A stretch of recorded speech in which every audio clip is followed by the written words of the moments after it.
Raja Bone yang dimaksud ialah Latenritata Arung Palaka, Peta Malampe'e Gemekna, atau akrab disapa sebagai Daeng Serang, yang merupakan pewaris tahta dari Mario Riwawo dan Palaka.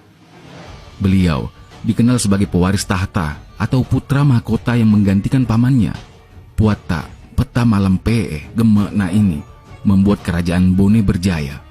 Ia berhasil menegakkan kedaulatan Bone, kehormatan dan harga diri orang Bone, serta membuat kelompoknya bersinar lagi.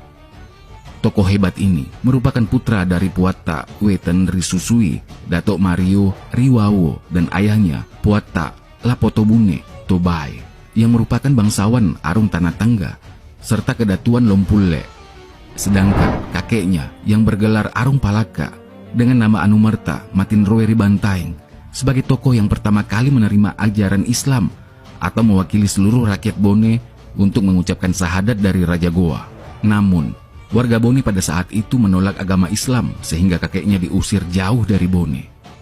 Pada saat itu, kakek dari Arung Palaka melakukan perjanjian dengan Karenggoa, Sultan Alauddin, beserta kesepakatan mereka berdua tentang kerajaan Goa dan kerajaan Bone.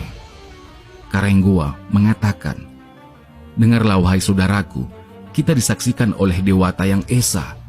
Bila bukan lagi keturunanku yang menjabat sebagai Karaeng, Raja Goa, dan Karaeng Tallo, barulah engkau tidak punya hakmu.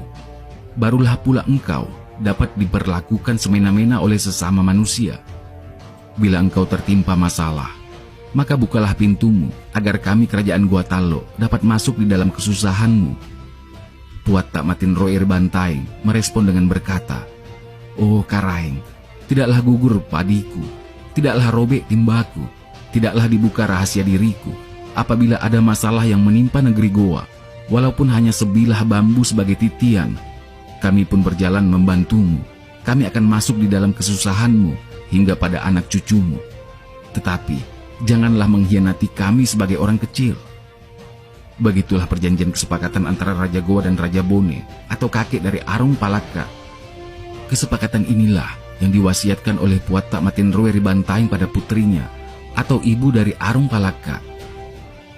Beberapa tahun kemudian, pada saat masa Puata atau Unruk baru berusia 11 tahun, Bone mengalami kekalahan melawan tentara Makassar, tepatnya di Benteng Pasempe. Oleh sebab itu, Puata Unruk ikut dengan kedua orang tuanya untuk diasingkan ke Goa, serta orang-orang Bone yang berstatus tawanan perang dibagi-bagi jumlahnya oleh Batik Salapang Goa. Usia Puata Unruk pada saat itu masih belia. Ia seringkali membawa tombak atau biasa juga menjadi pengapit Karaeng apabila melakukan perjalanan. Peran yang dilakukannya membuat Puata Unruk belajar banyak tata cara kehidupan di Istana Goa, sehingga beliau diberi nama Daeng Serang. Selanjutnya, jabatan Tomak Bicara Buta pada saat dipercayakan oleh Kareng Karunrung diketahui membuat rakyat Bone yang ditawan semakin menderita. Ia dikenal dengan raja yang keras hati dan sangat kejam. Bahkan Kareng Karunrung yang meminta Raja Goa agar memerintahkan Tobala mengarahkan 10.000 orang Bone untuk melakukan kerja paksa yang tidak boleh ditawar. Pada saat orang Bone yang berjumlah sebanyak 10.000 orang tiba di Goa, Kareng Karunrung memerintahkan mereka untuk menggali pembuatan benteng-benteng. Orang Bone dibagi per kelompok. Setiap kelompok berjumlah 10 orang dan dikawal oleh prajurit Goa. Saat itu, Arung Palaka juga ikut bergabung pada kumpulan para penggali. Arung Palaka melakukan hal ini karena prihatin atas sikap bangsawan Goa yang semena-mena. Para anggota Batik Salapang yang melihat kejadian itu pun dipaksa bungkam oleh Kareng Karunrung. Perlawanan Arung Palaka berawal dari sebuah pesta tahunan yang diadakan oleh Kareng Goa. Pesta kerajaan itu selalu dirayakan di Tallo yang berpusat di arena perburuan rusa atau Ongkojonga. Rakyat Goa dan Tallo berbondong-bondong untuk menyaksikan hiburan tersebut. Bahkan, terkadang mereka ada yang turut serta menghalau rusa buruan Kareng Goa. Pesta keramaian dan perburuan rusa pun tiba. Kareng Goa dan pejabat kerajaan hadir berpakaian lengkap dengan menggunakan persenjataan. Namun, layaknya sebuah adegan film yang penuh drama, Arung Palaka yang biasanya selalu ikut membawa tombak pribadi Kareng Goa, saat itu ia tidak ikut bergabung. Kemudian, ayah Arung Palaka yang kemudian bertugas untuk menggantikannya. Para pemburu pun kemudian memasang jebakan pada jalur rusa, penunggang kuda menunggu di tepi hutan, dan pemburu lainnya bergerak memasuki hutan. Pada saat yang bersamaan, rupanya ada 2 orang tawanan atau orang bone yang kabur. Mereka bersembunyi di tengah hutan. Di tengah hutan, keduanya kemudian kaget dengan suasana perburuan. Mereka menganggap para pemburu itu sedang mencari mereka. Di satu sisi, para pemburu yang melihat pergerakan mencurigakan juga mengira mereka berdua itu adalah rusa buruannya. Kemudian, keduanya kurang beruntung dan tertangkap, lalu digiring ke depan Kareng Karunrung.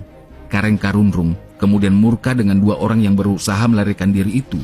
Karena kesal, ia kemudian memerintahkan 2 tawanan ini dibunuh dengan cara dipukuli. Ayahanda Arung Palaka yang turut menyaksikan kedua tawanan itu dipukuli dengan cara tidak manusiawi. Secara spontan, beliau tidak mampu menahan rasa ibanya atau pese. Datuk Laumpule tidak dapat mengendalikan dirinya pada saat menyaksikan para penggali atau tawanan itu mendapatkan perlakuan yang melebihi binatang. Secara tidak sadar, ia kemudian membuka sarung tombak yang digenggamnya itu, lalu mengamuk. Akibatnya, Datuk Laumpule membunuh banyak orang. Hal ini membuat prajurit Kareng Karunrung ditambah dengan prajurit Karenggoa bergerak mengamankan amukan Datuk Laumpule. Setelah itu, barulah ia dapat dilumpuhkan. Datuk Laumpule dibunuh di atas lesung penumbuk padi pada saat pesta perburuan rusa bubar. Peristiwa ini kemudian sampai di telinga sang permaisuri, Datuk Mario Riwawo, ibunda dari Arung Palaka.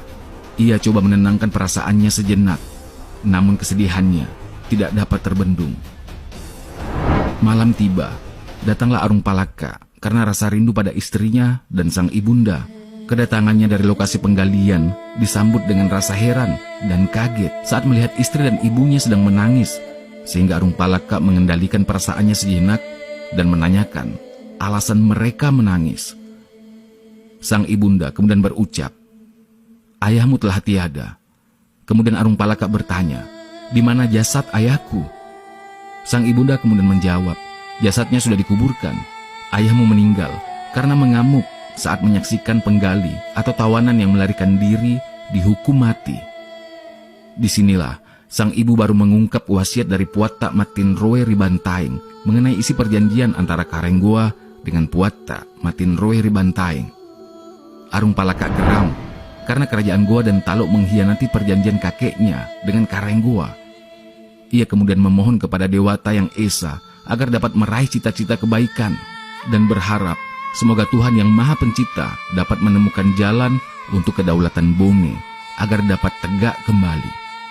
Saat itu, Arung Palaka bersama dengan 3 sahabat setianya, yakni Arung Belo, Arung Patojo, dan Arung Apanang bersepakat untuk menegakkan kekuatan Bone dan melepaskan diri dari penjajahan kerajaan Goa.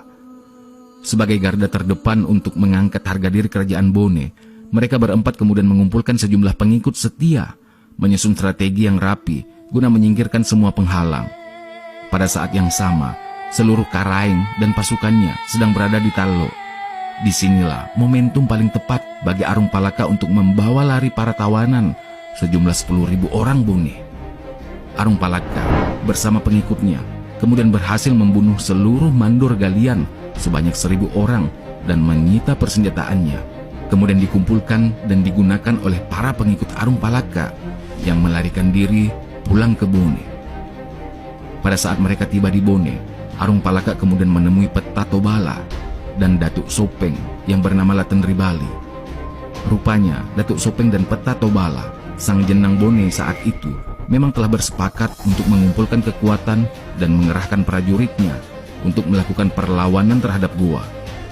Datuk Sopeng dan Arung Bila kemudian sepakat atas nama Sopeng untuk bersekutu dengan Bone pada tahun 1660 yang dikenal dengan sebutan Pincara Lopie Ri Atapang atau Perjanjian Rakit di Atapang.